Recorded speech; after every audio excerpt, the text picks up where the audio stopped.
अमल खत्म करने के बाद वह मायूसी से उठी और बिस्तर की तरफ पलटी ही थी कि अचानक किसी ठंडे मगर ताकतवर वजूद ने उसका हाथ थाम लिया। फातिमा की सांसें जैसे एक लम्हे को थम गईं।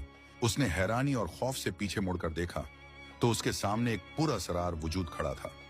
वो हवा में एक अनोखी महक बिखेर रहा था।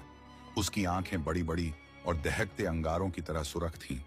चेहरे के नक्श निहायत वाज़ेह, खूबसूरत और परासरार थे, जैसे किसी और दुनिया की मखलूक हो।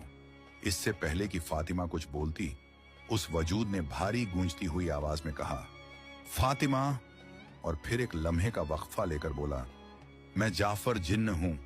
बोलो फातिमा, तुम मुझे इतनी बेताबी से क्यों बुला रही थी? फातिमा की आंखें हैरत से फटी की फटी रह गईं। उसे यकीन ही नहीं आ रहा था कि यह सब वाकई उसके साथ हो रहा है। वह जिस ख्वाब में बरसों से जीती आई थी, आज वह ख्वाब हकीकत का रूप धारण कर चुका था। उसके लहजे से साफ जाहिर था कि वह एक नरम दिल जिन्न है। उसकी आवाज में कोई खौफ नहीं था, बल्कि एक परासरार सी मोहब्बत और नरमी छुपी हुई थी। वह मुस्कुराकर बोला, मैं यहां करीब ही हवा में प्रवास कर रहा था, लेकिन किसी अनजानी ताकत ने मुझे तुम्हारी तरफ खींचा और यूं मैं तुम्हारे पास आ गया। फातिमा हैरत और खुशी के साथ उससे बातें करने लगी।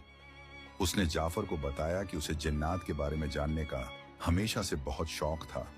उसे उनकी दुनिया, उनके अंदाज और उनकी हकीकत को समझने की ख्वाहिश थी, और इसीलिए उसने यह अमल किया ताकि वह देख सके कि जिन्नात हकीकत में कैसे होते हैं।